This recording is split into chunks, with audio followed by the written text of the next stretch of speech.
And the Lord God walked in the garden in the cool of the day. Yet just chapters later, the same divine being declares, I will blot out man whom I have created from the face of the land, for I am sorry that I have made them.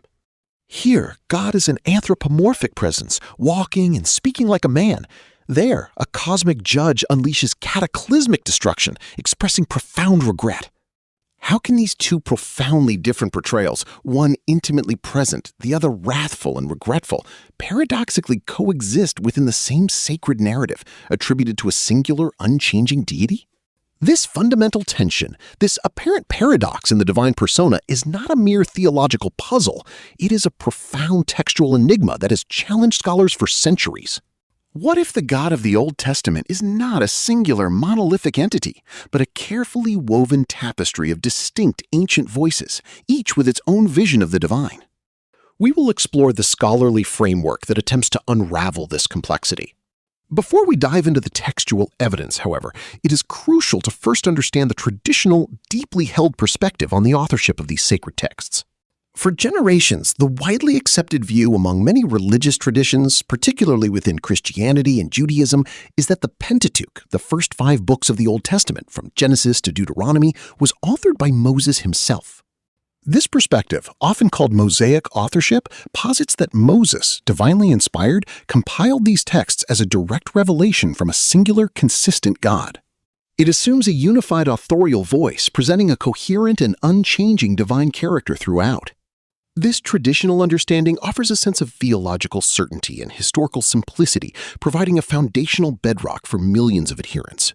However, to truly appreciate the revolutionary nature of the alternative proposed by scholars, we must first situate this traditional narrative within its ancient world. This ancient Near East, a world fundamentally different from our own, is crucial for grasping the complexities of the Old Testament. Imagine a landscape dominated by oral traditions, where stories, laws, and religious narratives were passed down through generations before ever being committed to parchment. Written texts, when they did emerge, were not static, immutable documents. Instead, they were living entities, meticulously copied, edited, and often combined by generations of scribes in vibrant scribal cultures across Mesopotamia, Egypt, and ancient Israel. This was an era of dynamic theological evolution. Early Israelite religion, scholarship suggests, was not always the strict monotheism we recognize today. It evolved from polytheistic or henotheistic roots, where multiple deities or a primary god among many were acknowledged, gradually moving towards the exclusive worship of Yahweh. This fluid religious and textual environment meant that sacred narratives were constantly being shaped, adapted, and layered over centuries, reflecting different communities' understandings of the divine.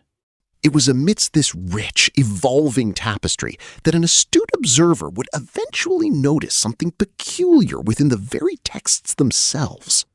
This peculiar observation was made in the mid-18th century by a French physician, Jean Astruc, who would crack open this seemingly unified narrative.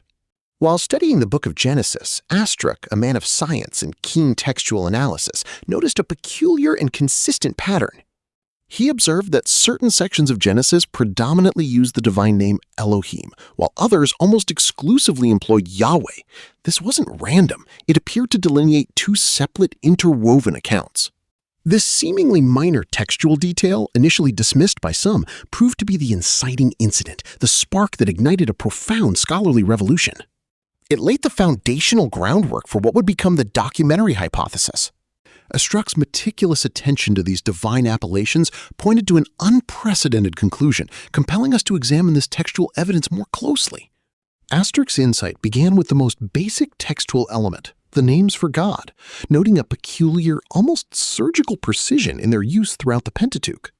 We find 2 primary names consistently employed: Elohim, the plural Hebrew term for God, often denoting a transcendent, universal deity, and Yahweh, the unique personal name of Israel's God, frequently rendered the Lord in English Bibles. Consider Genesis 1, where the Creator is exclusively Elohim. In the beginning, Elohim created the heavens and the earth. This majestic, distant God speaks existence into being. Yet, in Genesis 2, from verse 4, the narrative shifts. The deity interacting intimately with humanity, forming man from dust and walking in Eden, is consistently called Yahweh Elohim, or simply Yahweh. This consistent alternation, this textual fingerprint, raises questions about fundamentally different conceptions of the divine. But what specific theological perspectives do these names represent, and how do they shape God's character? Scholarly consensus, particularly following the pioneering work of scholars like Julius Wellhausen, identified these distinct textual patterns as evidence of separate source documents woven together. The first, dubbed the Yahwist or J source, is characterized by its vivid, earthy, and often anthropomorphic portrayal of God, consistently referred to as Yahweh.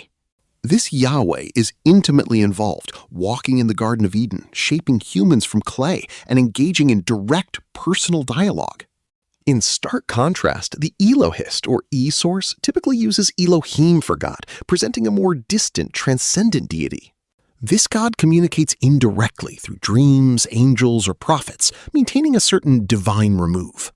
Scholarship suggests these aren't mere stylistic choices. They reflect fundamentally different theological perspectives on God's nature and his relationship with humanity. But what does this dualistic portrayal truly imply for the very fabric of the sacred narrative and the notion of a singular, unified divine author?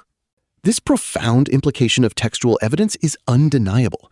If distinct divine names correlate so consistently with divergent literary styles and theological viewpoints, one intimately anthropomorphic, the other majestically distant, then the traditional idea of a single unified author like Moses becomes paradoxically untenable.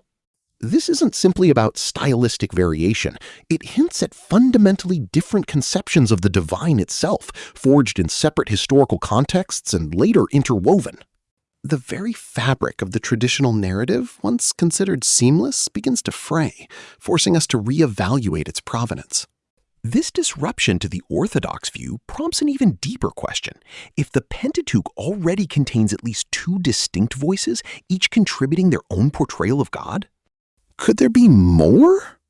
So we've seen how the Yahwist and Elohist sources offer strikingly different portrayals of God, suggesting a composite origin for Genesis itself. But the textual inconsistencies don't end there. Indeed, these ancient scribes might have woven together other accounts, each with its own vision of the divine, creating an even more intricate tapestry within the sacred texts. Beyond the Yahwist and Elohist narratives, scholarship has unearthed two more profound textual layers, further strengthening the case for a composite Old Testament God, the Deuteronomist or D source and the priestly or P source. The D source, primarily found in Deuteronomy, presents a God of absolute covenant loyalty, demanding unwavering obedience through a distinct rhetorical style. This deity promises blessings for fidelity and severe curses for transgression, shifting focus from intimate interaction to strict adherence to centralized law. In stark contrast, the P source is meticulously focused on genealogies, priestly rituals, and legal codes. Its God is majestic, holy, and orderly, interacting through formal pronouncements, emphasizing divine distance and purity. These sources don't just offer different divine names, they reveal distinct theological agendas and priorities. But why did such disparate voices emerge, each contributing to the biblical narrative? What were the historical and theological motivations that compelled their creation and eventual integration? These distinct textual layers, J, E, D, and P, are not merely different styles, they reflect profoundly different historical contexts and theological motivations. Scholarship suggests the Yahwist and Elohist sources likely emerged during Israel's early monarchic period, perhaps representing diverse regional traditions grappling with the nature of Yahweh. The Deuteronomist source, with its fervent calls for covenant loyalty and centralized worship, is often associated with King Josiah's reforms in the late monarchy, a period of intense national and religious consolidation. Its God demands absolute allegiance. The priestly source, meticulous in its focus on rituals, genealogies, and divine order, is understood to have taken shape during the Babylonian exile and post-exilic period. In a time of profound crisis, this majestic, transcendent God offered a framework for identity and continuity through law and priestly authority. These weren't just individual authors, but distinct theological schools, each articulating their understanding of God through their unique historical challenges. Yet, for all its explanatory power, this compelling, multi-layered reconstruction faces robust counterarguments and scholarly debate. While the documentary hypothesis offers a compelling framework, it's crucial to acknowledge that biblical scholarship is rarely monolithic. Not every scholar agrees on the precise boundaries or dating of J, E, D, and P.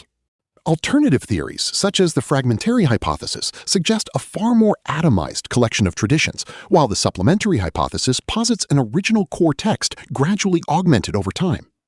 These models offer different blueprints for the Pentateuch's composition, challenging the classical Wellhausen model specifics.